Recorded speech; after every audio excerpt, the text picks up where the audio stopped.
समलैंगिक शादी यानी कि सेम सेक्स मैरिज पर आज सुप्रीम कोर्ट ने फैसला सुनाया और फैसला सुनाते हुए ये कहा कि सेम सेक्स मैरिज को कानूनी मान्यता नहीं दी जा सकती है।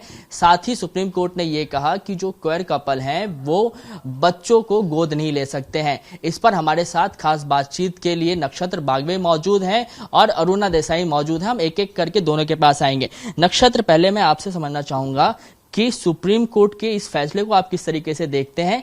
ये आप पहले से एक्सपेक्ट कर रहे थे कि कुछ और होना चाहिए था? सबसे पहली बात कि डिसीजन जो भी आया था, पॉजिटिव नेगेटिव, लड़ाई तो चलती रहेगी। वो कोर्ट की लड़ाई होगी, रास्ते की लड़ाई होगी और सामाजिक स्तर पर लड़ाई होगी, वो चलती रहेगी। डिसअपॉइंटमेंट ज़रूर है कि हमें लग रहा था कि शादी का हक मिल जाएगा और बीच बीच में तो ये भी लगा कि अडॉप्शन राइट्स भी मिलने वाले हैं, बट वो भी 3-2 से मेजॉरिटी नहीं आ पाई। कुछ अच्छी गाइडलाइंस बिल्कुल है जो बेसिक लेवल की है, जैसे कि भेदभाव के खिलाफ या फिर पुलिस ब्रुटैलिटी की केसेस है या फिर जो गाइडलाइंस दी गई है और ये कहा गया है सरकार को कि आप एक कमेटी बनाइए और देखिए कि क्या हक दे सकते हैं आप। तो ये अभी सरकार और लेजिस्लेचर के पक्ष में गेंद फेंक दी है। देखते हैं क्या होता है आगे। अभी जस्ट ऑर्डर पास हुआ, एक बार पढ़ेंगे डिटेल में क्या है, बट लड़ाई तो चलती रहेगी। आगे कानूनी लड़ाई जो है इस पूरे मामले को लेकर आप लोग किस तरीके से करने वाले हैं? ये जरा कुछ ब्लूप्रिंट तैयार है आपके दिमाग में? फिलहाल तो नहीं। सबसे पहले जो जिम्मेदारी है अभी, जो थोड़ा मोरल डाउन हुआ रहेगा कम्युनिटी मेंबर्स का, वो ऊपर बढ़ाना, उनको पॉजिटिव रखना, ये जिम्मेदारी है हम सबकी। तो उसके ऊपर थोड़ा फोकस करेंगे और जब डिटेल पढ़ी जाएंगी चीज़ें कि देखा जाएगा कि ऑर्डर में क्या मेंशन किया है, फिर हम श्योर इसको चैलेंज बिल्कुल किया जा सकता है, क्यूरेटिव पिटीशन या आगे जाके जो भी पिटीशन हम कर सकते हैं। और जो पॉजिटिव चीज़ भी है, मैं शुक्रिया अदा करना चाहूँगा जस्टिस चंद्रचूड़ जी का। एटलीस्ट उन्होंने कोशिश की एक अच्छा जजमेंट देने की और जो गाइडलाइंस उन्होंने दिए वो काफ़ी बेहद अच्छे थे, क्योंकि जो मुद्दे हम उठाते हैं समाज में कि भेदभाव होता है या हमारे खिलाफ जो क्राइम हो रहे हैं, उसके ऊपर उन्होंने काफ़ी गाइडलाइंस दी है स्टेट्स को, यूनियन टेरिटरीज़ को। तो उसको लेके तो हम खुश हैं कि कुछ अच्छी गाइडलाइंस भी दी गई, बट हाँ, जो बड़ा पिक्चर है, डिसअपॉइंटमेंट बिल्कुल है। वही मैं गाइडलाइंस पे आ रहा था नक्षत्र।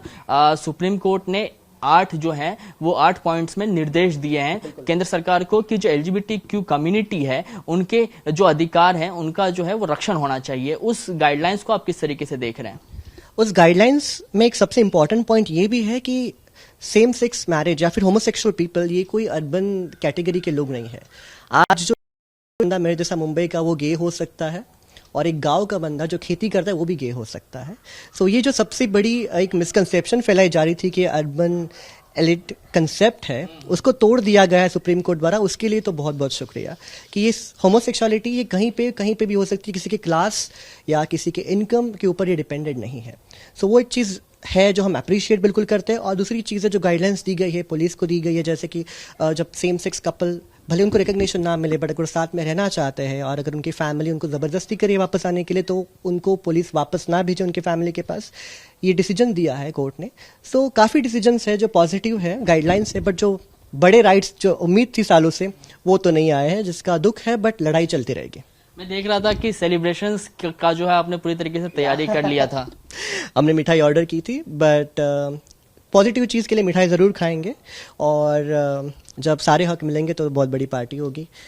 फिलहाल एक चीज़ है कि 2013 में जब सुप्रीम कोर्ट ने सेक्शन 377 को वापस लाया था, तब सबको ये लगा था कि सब कुछ खत्म हो गया, अब आगे जाके कुछ नहीं मिलने वाला। और 5 साल बाद वो पिक्चर पूरी तरीके से बदल गया, सेक्शन 377 को खारिज किया गया सुप्रीम कोर्ट द्वारा। तो बहुत कुछ हो सकता है आगे जाके और हमारी तो पूरी ज़िंदगी उम्मीद पे डिपेंडेड है, तो उम्मीद तो हारेंगे नहीं। आपसे एक लास्ट कमेंट में ये लेना चाहूंगा नक्षत्र कि जो चीफ जस्टिस है वो बहुत सारी चीज़ों को लेकर पॉजिटिव नजर आ रहे थे। बिल्कुल बिल्कुल, इसलिए मैंने कहा कि बहुत ज़्यादा शुक्रिया अदा करना चाहेंगे उनका कि बहुत पॉजिटिव अप्रोच रखा उन्होंने। और सबसे इंपॉर्टेंट चीज़ जो इस पूरे केस में रखी कि होमोसेक्सुअल या समलैंगिक लोग जो मेरे जैसे, उनको एक इंसान के तौर पर प्रेजेंट किया गया। भले कुछ राइट्स हम मेजॉरिटी में नहीं जीत पाए आज कोर्ट में, बट अलग बात, बट काफ़ी चीज़ें हैं जो अच्छी हुई है। और आखिरी में यही कहना चाहूँगा, जो प्राइड फ्लैग हम लहराते हैं वो सिर्फ एक कलरफुल झंडा नहीं है, वो एक प्रतीक है उम्मीद का, लड़ाई का और हमारे हक का, जो हम पाके रहेंगे। नक्षत्र के बाद हम आपको ऐसी मां से मिलाने जा रहे हैं जो बीते 2 दशकों से LGBTQ कम्युनिटी के अधिकारों के लिए काम कर रही हैं और इसकी सबसे ज्यादा खूबसूरती यह है कि इन्होंने इसकी शुरुआत जो है वो अपने बच्चे से की है। अरुणा मैम, आपका बहुत बहुत धन्यवाद ABP न्यूज से बात करने के लिए। सुप्रीम कोर्ट का जो फैसला है, आप इसको किस तरीके से देख रही हैं? सबसे पहले तो थैंक यू सबको कहूँगी, खास करके मतलब आज का ये दिन आया वो बहुत अच्छी बात है। मैं जस्टिस चंद्रचूड़ जी को बहुत सारा धन्यवाद देना चाहती हूँ कि हम मतलब जब उनको सुन रहे थे तो मुझे तो गुज़बम्स आ गए थे, कांटे आ रहे थे कि सुन के कि वो कितनी बारीक बारीक चीज़ों के बारे में सोचते हैं, क्यूअर कम्युनिटी को कितना अच्छी तरह से जानते हैं, उनके प्रॉब्लम्स के बारे में, तो इतना अच्छा लग रहा था और वो अच्छा ही सोचते हैं। तो हम ऐसा देखते हैं ना कि जैसे बहुत सारे राइट्स के बारे में उन्होंने बात की, कोई जो इम्पोर्टेंट राइट्स है वो अब तक नहीं मिले हैं, पर हम तो पेरेंट्स हैं, हम तो हमेशा चाहेंगे कि हमारे बच्चों को सब राइट्स मिले और उसी के लिए तो हम काम कर रहे हैं। हमारा जो ग्रुप है वो उसी तरफ है, स्वीकार दी रेनबो पेरेंट्स ग्रुप है, वो उसी तरह के लिए मतलब उसी के लिए काम करता है, जैसे पेरेंट्स के एक्सेप्टेंस के लिए। फिर उनको जैसे हम हर जगह पे ब्रिज बांध रहे हैं, जहाँ मतलब गवर्नमेंट के साथ स्कूल्स कॉलेजेस है ना, तो हमारा यही है कि सब राइट्स मिले। और हम हमेशा बोलते हैं कि don't give up till we win. तो हम तो जब तक जीत नहीं मिलेगी तब तक हम लड़ते रहेंगे और हमारे बच्चों को हम उनका राइट्स दिला के रहेंगे। और जो बात अगर बाकी अधिकारों के बारे में बात की जाए तो बहुत सारी बातें मतलब चीज़ें उनके लिए नहीं थी, वो उनके बारे में उन्होंने डिटेल्स में इतनी बारीक बातें की है जो मतलब पुलिस के लिए उन्होंने डायरेक्शन दिए है कि उनको अवेयरनेस ज़्यादा से ज़्यादा हुए। जो सेक्शन 377 जब स्क्रैप हुआ था तब भी बताया था, पर उसके बारे में ज़्यादा कुछ हुआ नहीं, पर अभी होगा, ये हम मतलब मानते हैं कि अभी होगा इसके आगे। फिर ट्रांसजेंडर कम्युनिटी के लिए जो मैरिज के लिए उन्होंने जो बताया, जो पहले भी था पर वो उनको नहीं मिल रहा था, तो उनको वो मैरिज राइट मिला है। वो ट्रांस वुमन ट्रांस मैन के साथ भी शादी कर सकते हैं और ट्रांस वुमन हेट्रोसेक्सुअल मैन से भी शादी कर सकते हैं, वैसे ही ट्रांस मैन भी कर सकते हैं, है ना।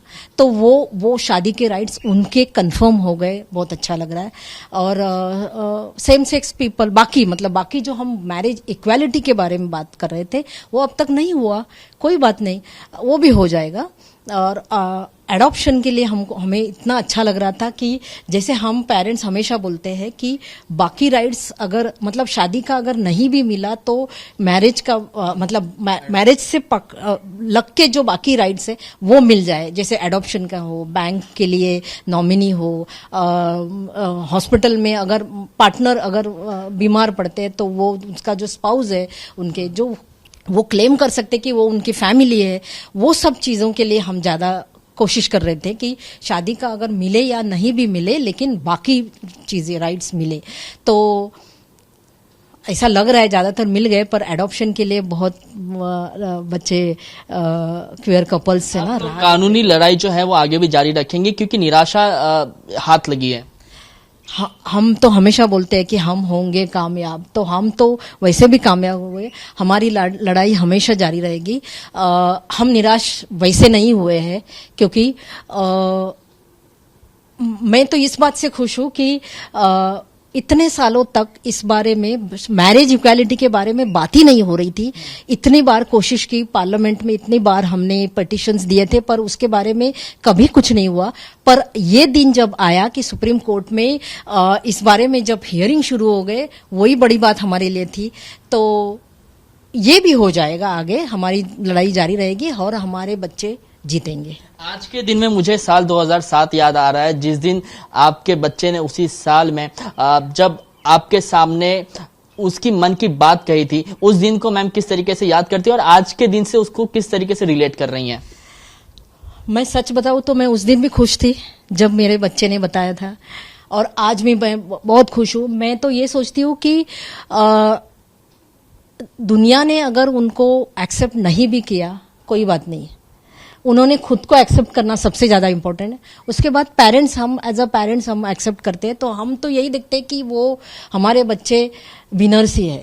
ठीक है मैम, सोसाइटी में एक्सेप्टेंस जो है वो कितना चुनौतीपूर्ण है ये बताएं। और आप चूंकि बीते 2 दशकों से LGBTQ कम्युनिटी के लिए काम कर रही हैं, आप लोगों तक पहुंचती हैं, उनको मना पाना कितना मुश्किल होता है?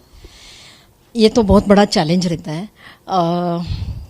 कभी कभी कोई पेरेंट्स इतने एग्रेसिव होते हैं, होमोफोबिक होते हैं, ट्रांसफोबिक होते हैं, तो उनको खास करके क्या होता है कि मतलब हम उनका भी दुख या उनके मन में जो चल रहा है वो समझते हैं हम, वो क्यों ऐसा कर रहे हैं, मतलब वो क्यों ऐसा सोच रहे हैं वो भी समझते हैं हम।